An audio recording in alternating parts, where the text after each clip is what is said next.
Lorsque le Fils de l'homme viendra dans sa gloire, avec tous les anges, il s'assiera sur le trône de sa gloire. Toutes les nations seront assemblées devant lui. Il séparera les uns d'avec les autres, comme le berger sépare les brebis d'avec les boucs. Et il mettra les brebis à sa droite et les boucs à sa gauche. Alors le roi dira à ceux qui seront à sa droite, « Venez, vous qui êtes bénis de mon Père, prenez possession du royaume qui vous a été préparé dès la fondation du monde, car j'ai eu faim et vous m'avez donné à manger. J'ai eu soif et vous m'avez donné à boire. J'étais étranger et vous m'avez recueilli. J'étais nu et vous m'avez vêtu. J'étais malade et vous m'avez visité. J'étais en prison et vous êtes venus vers moi. » Les justes lui répondront, « Seigneur, quand avons-nous vu avoir faim et t'avons-nous donné à manger, ou avoir soif et t'avons-nous donné à boire? Quand avons-nous vu étranger et t'avons-nous recueilli, ou nu et t'avons-nous vêtu? Quand avons-nous vu malade ou en prison et sommes-nous allés vers toi? » Et le roi leur répondra, « Je vous le dis en vérité, toutes les fois que vous avez fait ces choses à l'un de ces plus petits de mes frères, » alors, soulignez cette expression qu'elle est clé.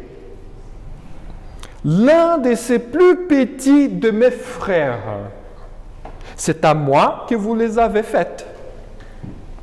Ensuite, il dira à ceux qui seront à la gauche, « Retirez-vous de moi, maudits, allez dans le feu éternel qui a été préparé pour le diable et pour ses anges. Car j'ai eu faim et vous ne m'avez pas donné à manger. J'ai eu soif et vous n'avez pas donné à boire. J'ai été étranger et vous ne m'avez pas recueilli.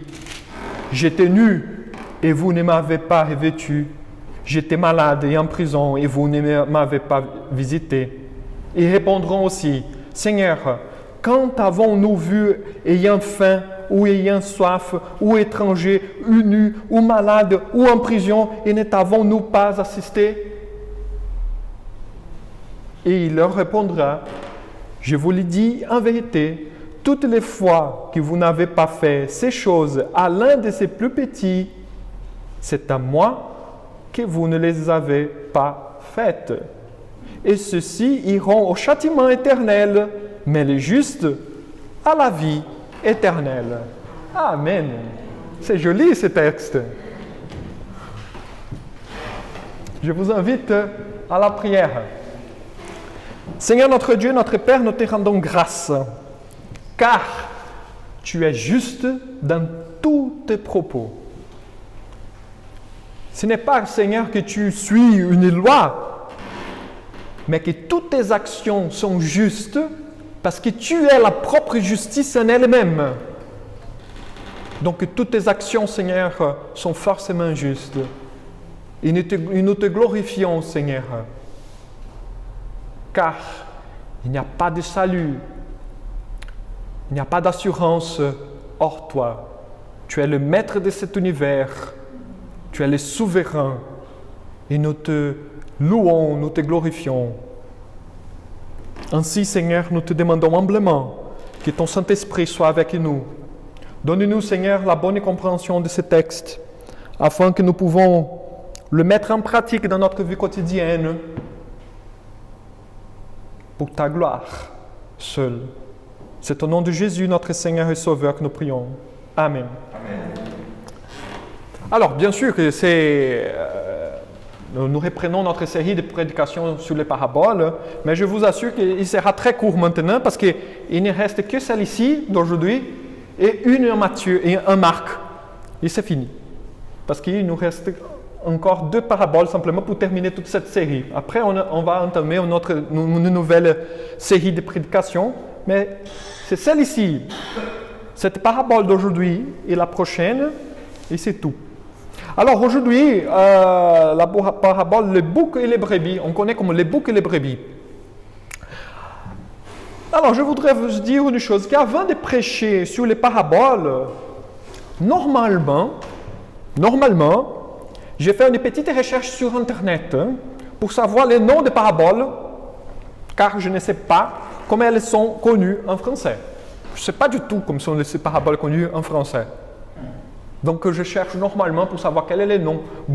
J'ai connu comme les boucs et les brebis. Je ne sais pas si en portugais on parle comme ça, on dit comme ça, Marcelo. Le bouc et les brebis aussi.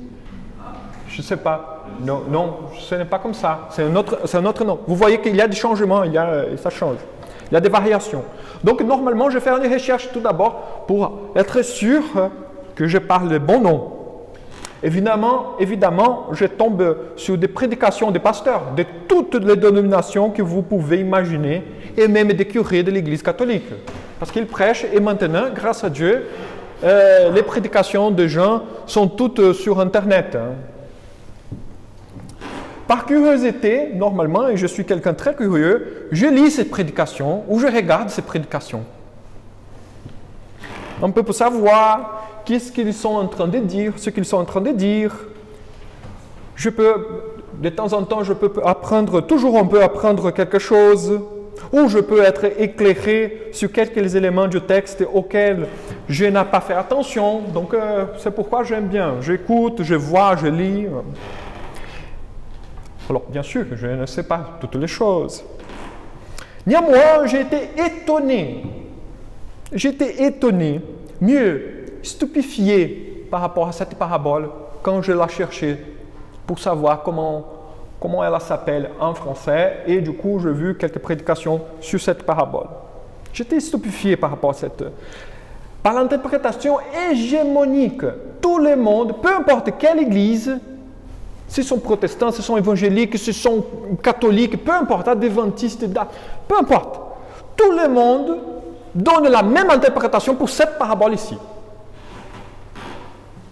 Ça a même effet drôle. Oh, il y a quelque chose. C'est pourquoi j'essayerai ce matin de l'exposer d'une façon vite et objective, parce que malheureusement, cette majorité d'interprétations ne sont pas la bonne. Ah, mais André, quelle prétention de ta part de dire que toi, tu as la bonne? Non, ce n'est pas une question de ma part. Mais vous allez voir pourquoi je dis que cette interprétation hégémonique n'est pas la bonne. Vous allez arriver à cette conclusion vous-même. Moi, je ne veux faire rien. Simplement, je veux exposer. Tout d'abord, techniquement, notre texte de ce matin n'est pas une parabole. N'est pas une parabole, car elle ne porte ni sur un récit du quotidien qui montre une situation absurde pour nous faire réfléchir, ni sur une conclusion interpellante qui mène l'audience à se mettre en question. Parce que ces deux traits, c'est très important pour comprendre une parabole. Les paraboles, comme je vous avais dit, dans la première prédication sur les paraboles, c'est un genre littéraire bien précis qu'il y a des règles pour interpréter. Ce n'est pas une petite histoire, une petite anecdote que Jésus raconte afin d'illustrer quelques enseignements de sa part. Non, c'est précis, la parabole est précise, elle a même un rôle théologique. Jésus dit, dans l'Ancien Testament, il y avait déjà des prophéties qui disaient mon serviteur va ouvrir sa bouche en parabole, afin que vous ayant les oreilles, n'écoutez pas. Donc, les paraboles, c'est bien précis. Jésus ne parle pas en parabole au hasard. Donc, techniquement, ce texte-là n'est pas une parabole. Le texte porte des éléments semblables à une parabole, bien sûr, car il fait usage de la comparaison. Il fait une comparaison du jugement final avec la séparation entre brebis et bouc. Donc, voilà, la comparaison, elle est là. Elle utilise justement un langage figuratif. Alors, on voit aussi qu'il ne s'agit pas d'une métaphore, car Jésus montre les sens objectivement. La métaphore laisse à réfléchir afin de dégager la signification. Ici, non. Jésus dit clairement, la signification est celle-ci. Donc, ce n'est pas une métaphore. Néanmoins, mais il y a des traits que justement Jésus fait une comparaison. Donc moi particulièrement, je lui dirais qu'il s'agit plutôt d'une analogie. Jésus fait une comparaison, une analogie, afin d'éclairer un de ses enseignements. Mais historiquement, depuis le temps des apôtres, je vous raconte, ça fait déjà 2000 ans, elle est considérée comme une parabole, ce texte-là. Et la majorité des personnes la considèrent comme telle. Nous aussi. Jusqu'à aujourd'hui, j'imagine que vous avez pensé toujours qu'il s'agit d'une parabole. Donc, c'est une parabole. Donc, je ne veux pas l'exposer aujourd'hui comme une autre chose, sinon une parabole. Ce n'est pas moi qui va changer toute l'histoire de l'interprétation de ce texte. Donc, je vais l'exposer en tant que parabole. Alors, on va réfléchir un peu sur cette parabole. Bon, d'abord, sur la petite feuille, vous avez toute ma prédication. Donc, vous pouvez me suivre si vous voulez. Comme vous avez déjà remarqué, la parabole parle de la fin, lorsque Jésus reviendra et établira le jugement final. Donc, c'est quelque chose pour la fin. C'est à la fin. C'est lui est le prochain événement arrivé que nous attendons encore. Nous, en tant que chrétiens, qu'est-ce que nous attendons? Nous attendons que le Seigneur Jésus-Christ vienne pour chercher son Église et apporter le jugement final. C'est ça que nous attendons. Qu'est-ce que nous espérons? C'est là, Jésus revenir et juger. Jésus donc montre ce qui va se passer lorsqu'il sera assis pour faire le jugement. Jésus fait un tri, dit la parabole, en divisant toutes les personnes de la planète, de toutes les nations, peu importe qui ils sont, en deux groupes, les brebis et les boucs, selon la parabole. Ceux qui sont les brebis seront à la droite, car ils ont fait la volonté divine. Et ils sont les bénis de son Père. En plus, Jésus, en tant que juge, leur accorde leur récompense qui est de vivre avec lui éternellement. Mieux, d'être dans le royaume qui a été préparé dès la fondation du monde. Donc, il ne mérite pas. Nous voyons qu'il ne mérite pas. C'est Dieu qui a voulu qu'il soit là. Vous voyez, tout d'abord, c'est là qui arrive. Nous voyons que pour les brebis, l'acte de faire de bonnes œuvres, c'est quelque chose de naturel. Et là, nous commençons déjà à cheminer un petit peu. Pour les brebis, l'acte de faire de bonnes choses est naturel. Car ils sont habitués à le faire. Donc, ils ont fait de bonnes choses pour les petits frères de Jésus. Et de cette manière, faire quelque chose aux petits frères de Jésus signifie faire de bonnes choses pour Jésus-Christ. Jésus fait une sorte d'identification entre lui et ses petits frères. Vous voyez? Lui et ses petits frères. C'est-à-dire, il y a quelque chose entre les petits frères de Jésus qu'il partage avec Jésus lui-même. Il y a une identification, un élément qui va ensemble.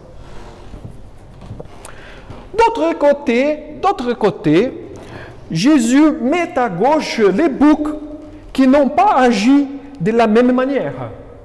Au contraire, ils ont été insouciants, inattentifs, indifférents, et ils n'ont pas fait de bonnes choses, de bonnes œuvres répertoriées par Jésus. Et donc, ils sont dignes d'être rejetés et mis en enfer. Jusqu'à ici, ça va. La parabole. Très bien. Ici, on retrouve les problèmes de l'interprétation courante de ce texte. Pourquoi? Parce que normalement, on va penser comme ça. Comme ils ont eu la liberté d'agir d'une bonne manière et ils n'ont pas fait, donc ils deviennent coupables et dignes d'aller en enfer. N'est-ce pas? Jésus vient et dit, il y a les brebis qui ont fait du bien, ils ont voulu faire le bien, et automatiquement, je vais le sauver. Mais il y a vous, les boucs. Vous n'avez pas fait du bien. Ce n'est pas au hasard que vous allez en enfer. N'est-ce pas? C'est ça la parabole. On vient de le lire. Il y a toutes les œuvres que Jésus dit. Ah, j'avais faim, j'avais soif, j'étais en prison. Après, les justes demandent, mais quand nous avons vu avec faim, avec soif, Seigneur, et alors? Non, mais vous avez fait pour moi. Les boucs, au contraire, non. Ah non, on s'en fiche de ces gens-là. S'ils ont faim, ils ont faim. S'ils ont soif, c'est même je veux savoir. Donc, ils n'ont pas fait. Donc, c'est pourquoi ils vont en enfer. Alors, si on fait cette interprétation-là, si on suit ces schémas-là, et malheureusement, c'est la majorité, nous sommes en train de dire que le salut est par les œuvres. Si tu fais du bien, tu seras sauvé. Si tu fais mal, tu seras condamné. Et là, Jésus est en train, dans cette compréhension, selon ses raisonnements, Jésus est en train de contrecarrer tout son enseignement de la grâce. Vous voyez? Et là est le problème de cette parabole, de l'interprétation de cette parabole. Comment on fait? Alors, la grande question pour bien comprendre cette parabole est d'identifier une expression que nous avons répétée pendant la lecture. À savoir, qui sont les petits frères de Jésus? Et là est la question que nous devons poser. Car de cette manière, on établira le cadre de la compréhension entière de cette parabole. Est-ce que la parabole parle de faire le bien à n'importe qui? Les petits frères de Jésus sont toutes les personnes? Ça est le problème de la parabole. Ici habite la mauvaise compréhension. Alors, selon l'interprétation la plus répandue, la majorité, que j'ai pu lire, faire le bien à toutes les personnes sans distinction amènerait un salut par les œuvres. Parce que normalement, la conclusion évidente de ces paraboles est oui. Ah, donc on doit faire du bien à toutes les personnes. Ainsi, on sera de brebis. Là, donc, le Seigneur Jésus va nous sauver. Si on ne fait pas du bien à nos prochains, automatiquement, on est en train de pécher et donc c'est pourquoi Jésus ne va pas nous sauver. C'est là l'interprétation la plus répandue. Mais elle nous amène, comme je vous avais dit tout à l'heure, à un salut par les œuvres, car la parabole parle du jugement final, donc le moment où Jésus va faire la distinction entre les gens. Ainsi, si la parabole encourage à faire le bien à n'importe qui, donc le destin des gens est établi par leur réponse face aux besoins, aux souffrances et aux malheurs de la vie. La personne est libre pour agir sans aucune contrainte dans ce sens. Donc c'est elle qui va agir, c'est elle qui va se sauver. Si elle a fait du bien, elle sera comme des brebis. Mais si elle a fait du mal, elle sera comme les boucs. Elle peut faire le bien ou être indifférente. C'est elle de choisir. C'est la liberté, mes frères et sœurs. Ce n'est pas que dans notre société nous parle. C'est justement, nous sommes libres. Comme notre République dit, la liberté. Si elle décide d'agir d'une bonne façon, elle sera sauvée. Si elle décide d'agir de manière indifférente, elle est condamnée. Et ainsi, la conclusion de la parabole est d'aller aimer les prochains et de faire le bien à tout le monde. Parce qu'en faisant le bien à n'importe qui, nous sommes en train de faire le bien à Jésus. Car Jésus se montre à nous par les malheureux de la vie. Ce n'est pas joli cette conclusion. Mes frères et sœurs, allons-y, faisons du bien aux malheureux de la vie. et on sera sauvé par Jésus. Ce n'est pas joli. À mon avis, c'est une bonne prédication. Il faut faire du bien.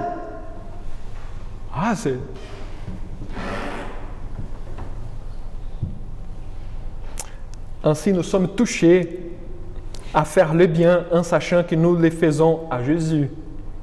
Mais il s'agit, dans ces cas, de la religiosité. On est en train d'être religieux, là, et non sauvé, et non transformé par l'Évangile, par la grâce. Nous sommes en train d'agir par compulsion moraliste, et non par un cœur qui est transformé par l'Évangile.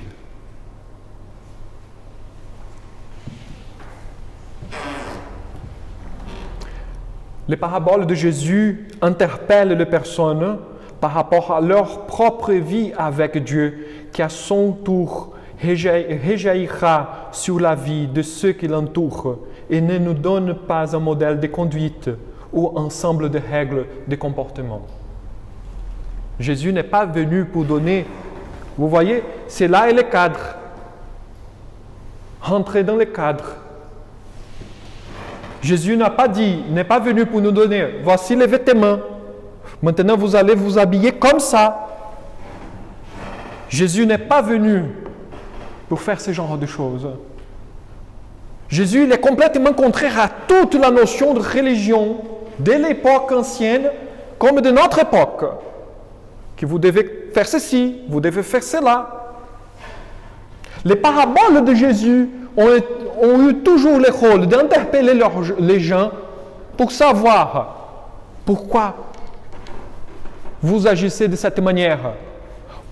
Comment va votre vie avec Dieu? C'est ça le but de Jésus, de faire réfléchir. Comment ça marche votre vie devant Dieu tout d'abord? Qu'est-ce qui empêche dans votre vie de servir Dieu 100%?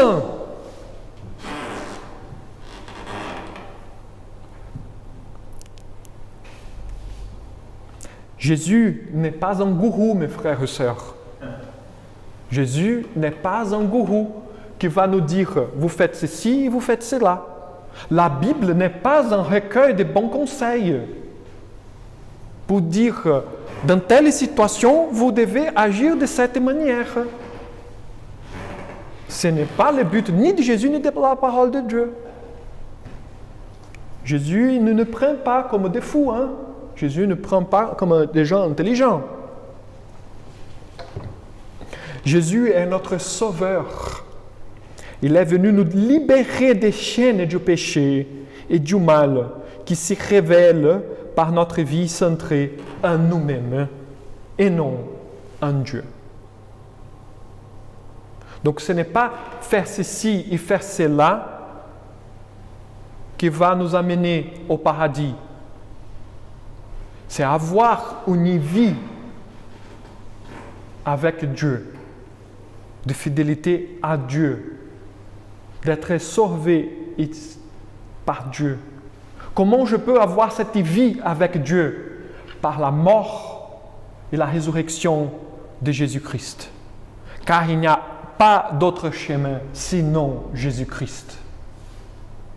Vous voyez? C'est là la question de la parabole, de toutes les paraboles de Jésus.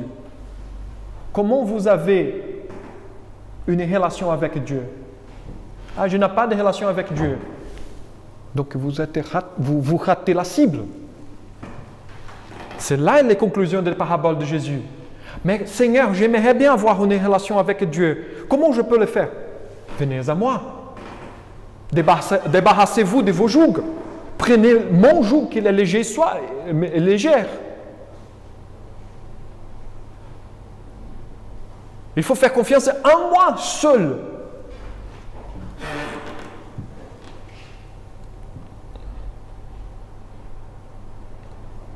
Donc Jésus, il est venu nous sauver nous délivrer de cette malédiction qu'il y a sur nous, qui est de vivre notre vie centrée sur nous-mêmes. Si vous avez remarqué, selon cette interprétation, la grâce ne joue aucun rôle dans le salut. C'est cette interprétation courante que je vous dis, de faire les biens, de faire le mal, vous êtes des brebis, vous êtes des boucs, Il n'y a pas la place pour la grâce dans cette interprétation, dans le salut. Et nous sommes sauvés si nous sommes sensibles à toutes ces mauvaises situations. S'il y a un malheureux de la vie et je lui donne un peu d'argent, donc là, je suis une bonne personne. Ce n'est pas ça que toutes les personnes de notre société croient. Pourquoi les gens sont poussés à faire la manche?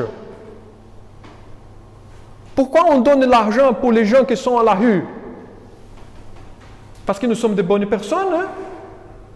Ou parce que nous sentons dans notre cœur la culpabilité et on veut apaiser un peu cette culpabilité en faisant de bonnes choses?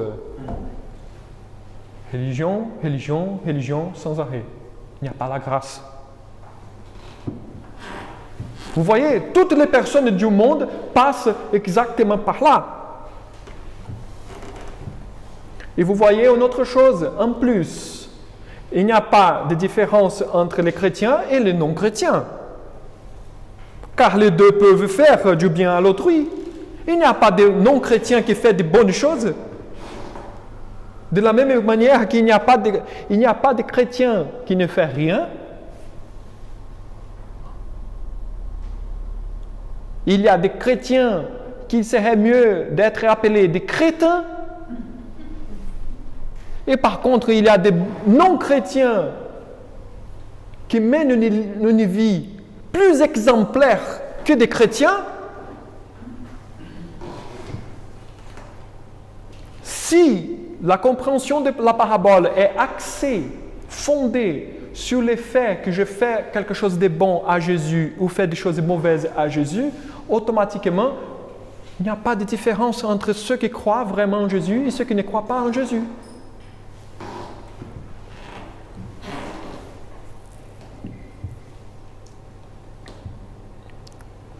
Enfin, la parabole devient moralisante dans ce sens et non transformatrice, car elle encourage des comportements assez normaux parmi certaines personnes, à savoir la charité, l'empathie, la générosité ou la bienfaisance désintéressée. C'est des choses que n'importe qui peut le faire. N'importe qui peut le faire. Mais, quelle est la différence quand le chrétien fait quelque chose comme ça? Je reviens maintenant donc à la question fondamentale. Qui sont les petits frères de Jésus? Si vous avez déjà remarqué dans tout l'évangile, dans l'évangile entier, Jésus n'appelle jamais n'importe qui en tant que son frère. Il n'appelle pas. Jésus ne dit jamais « c'est mon frère, c'est ma sœur ». Il ne le fait jamais au peuple d'Israël. Il devrait le faire. Il est juif, n'est-ce pas? Jésus est juif. Donc ils sont des frères. Mais ils ne s'appellent pas frères de juifs. Jamais cette identification de la part de Jésus.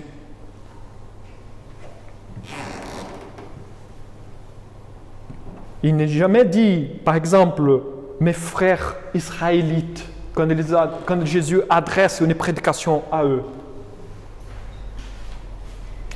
Et quand Jésus, il y a un épisode très remarquable, et quand Jésus est interpellé par quelqu'un, qu'il y a la présence de sa maman et de ses frères là, Jésus donne une réponse étonnante. Il dit, qui est ma mère? Qui sont mes frères? Ça veut dire que Jésus n'a pas d'empathie pour ceux qui le partagent le sang. C'est-à-dire que Jésus-Christ n'a pas d'empathie, d'amour à sa mère qui lui demande. Ce n'est pas du tout le cas, mes frères et sœurs. Jésus est en train de montrer quelle est la liaison qu'il partage avec sa mère et avec son frère, avec ses sœurs. Les petits frères de Jésus partagent quelque chose avec Jésus lui-même. C'est pourquoi il a l'identification. Quand j'appelle mon frère, il est le fils de ma mère, ça veut dire que nous partageons les mêmes liens sanguins. Donc c'est pourquoi il est mon frère. Mais Jésus dépasse cette conception assez matérialiste pour donner une autre conception de fraternité. Puis, on continue le texte de Matthieu 12, verset 48 jusqu'au verset 50.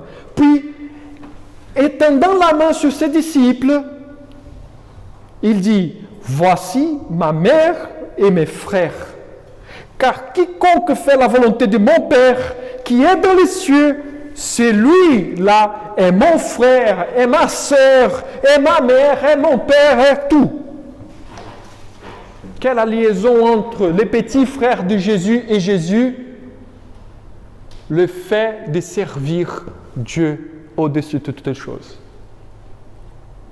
Si les frères de Jésus n'étaient pas fidèles à la volonté de Dieu, Jésus serait le premier à dire, « Ne s'agit pas de mon frère. » Mais si quelqu'un étranger, inconnu, fait la volonté de Dieu, Jésus, il est prêt pour dire, « Celui-ci est mon frère, celui-ci est ma mère, celui-ci est ma sœur. »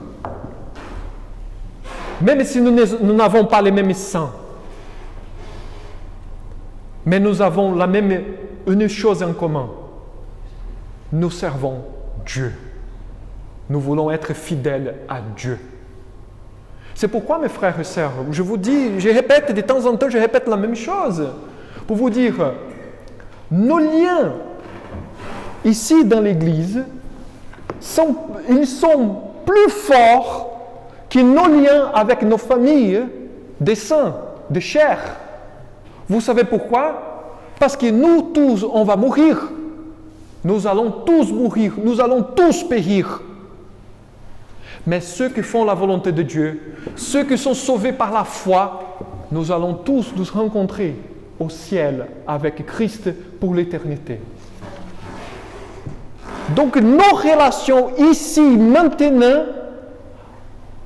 sont beaucoup plus fortes que les relations même que nous avons avec les personnes de notre même chair. Parce que c'est Jésus qui est en train de dire, c'est lui qui obéit à la volonté de mon Père, est mon frère, est ma sœur, est ma mère. Donc pour Jésus, ce petit frère est bien clair. Il ne s'agit pas de n'importe qui. Cette identification est extrêmement importante pour arriver à la conclusion, à la compréhension de cette parabole. Donc la parabole souligne que les petits frères de Jésus sont tous ceux qui portent l'évangile, qui sont en train de servir Dieu, de faire la volonté de Dieu, qui prêchent et qui en conséquence du fait de vivre selon la volonté de Dieu, passent par des moments difficiles dans leur vie à cause de la parole de Dieu. De la même manière que Jésus a souffert à cause de l'Évangile jusqu'au point de mourir en faisant la volonté de Dieu. Pourquoi Jésus est allé à la croix? Basiquement, juridiquement. Pourquoi? Les pharisiens disaient, il blasphème. C'est pourquoi Jésus était en train de faire la volonté de Dieu, il s'est là dérangé les autorités d'Israël. C'est pourquoi il est allé à la croix. Il faisait la volonté de Dieu. De la même manière que Jésus a souffert à cause de l'Évangile, les petits frères de Jésus passeront par les mêmes expériences de cette manière. Les brebis de Jésus les soutienne afin qu'ils arrivent à faire le mieux.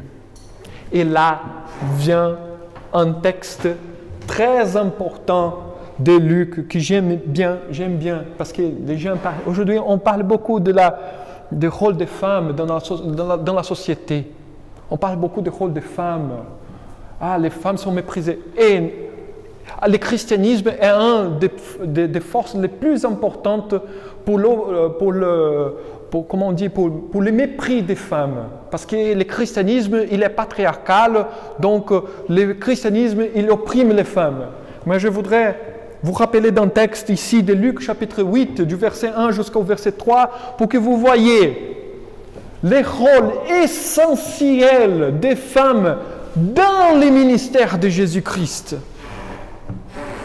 Le texte dit, ensuite, Jésus allait d'un ville en ville et de village en village. C'est son ministère.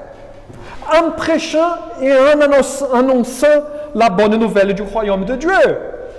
Les 12 étaient avec lui et quelques femmes qui avaient été guéries des esprits malins et des maladies. Marie, dite de Magdala, de laquelle était sorti sept démons, Jeanne, femme de Cousa, intendant d'Hérode, Suzanne et plusieurs autres qui l'assistaient de leur bien. Voici un exemple des brebis du Seigneur. Vous voyez, il s'agit de gens qui ont été transformés par l'Évangile et maintenant, par reconnaissance de ces saluts, ces personnes, ces femmes déposent tous ces biens pour que Jésus et ses disciples puissent mener le ministère d'annoncer et de prêcher la bonne nouvelle de l'Évangile. Vous voyez, qu'est-ce que c'est une brebis du Seigneur? Est différent des boucs. Bien différent des boucs. Parce qu'aujourd'hui, si vous allez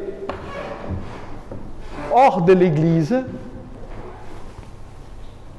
une des choses que les gens disent très souvent, c'est que vous allez dans l'église et vous donnez l'argent au pasteur. Vous jetez votre argent par la fenêtre. Vous voyez? Vous voyez maintenant la différence entre une action motivée par la grâce et une compréhension dépourvue de la grâce de Dieu.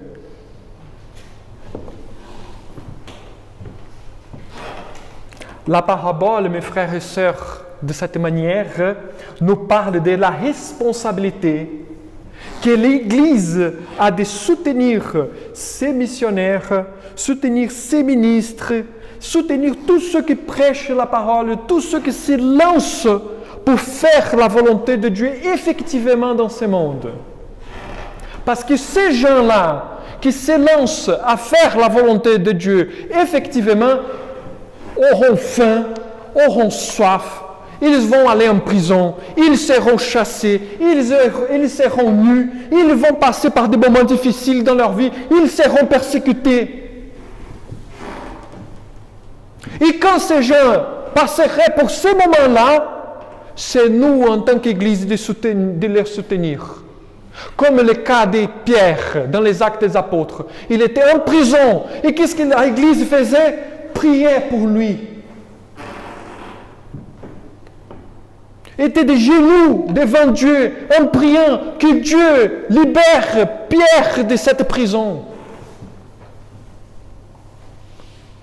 Ce n'est que les brebis du Seigneur qui peuvent faire ce genre d'action et non les boucs.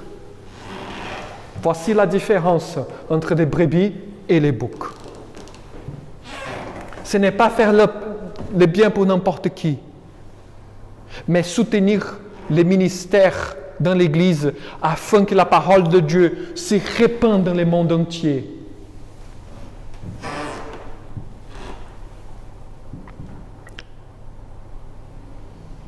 C'est soutenir La responsabilité de l'Église de soutenir ces gens pour qu'ils puissent aller en avant avec la tâche de la propagation de la parole de Dieu. Car ils sont toujours les premiers à souffrir à cause de l'Évangile. Et normalement, ils vont souffrir beaucoup de privations. Donc c'est à nous de soutenir. Normalement, on dit que l'Église, elle évangélise de deux façons. L'Église évangélise de deux façons. En partageant la parole et en genoux, en priant pour ceux qui partagent la parole. Moi, je ne suis pas doué à la prédication pour partager l'Évangile, donc j'ai prie. Ah, moi, je suis doué pour partager l'Évangile, donc j'avance. C'était toujours comme ça. Et lors de la fin, lors du jugement final, on verra les résultats de cette action coordonnée entre l'Église et ses ministres.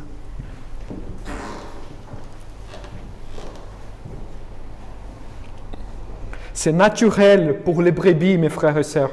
C'est naturel pour les brebis. Comme je dis tout à l'heure, les actions des brebis sont naturelles. C'est naturel pour les brebis de Jésus aider ces personnes qui se fatiguent dans le ministère de la parole. Les non-chrétiens, par contre, les boucs, ils ne voient pas ces besoins.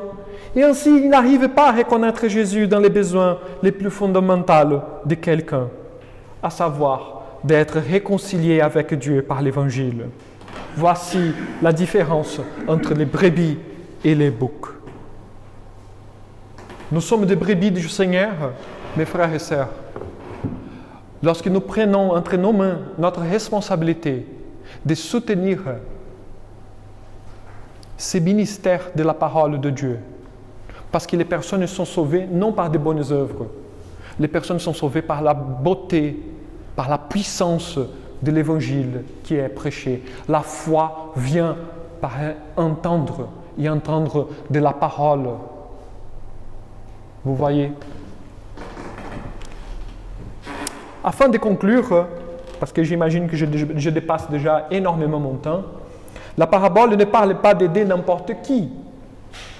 Sinon, on tomberait dans une interprétation moralisante et religieuse. La parabole parle d'aider les petits frères de Jésus qui souffrent à cause de la parole de l'Évangile qu'ils portent. Le besoin de faire répandre l'Évangile est si grand dans le cœur de ceux qui connaissent Jésus qu'ils aident ceux qui le font déjà de la façon la plus naturelle qui existe. Car ils voient la continuité du ministère de Jésus sur la terre. Les petits frères de Jésus partagent une identification. Ils continuent à faire la même chose que Jésus, c'est-à-dire d'aller en ville en annonçant l'Évangile sans arrêt. Vous voyez?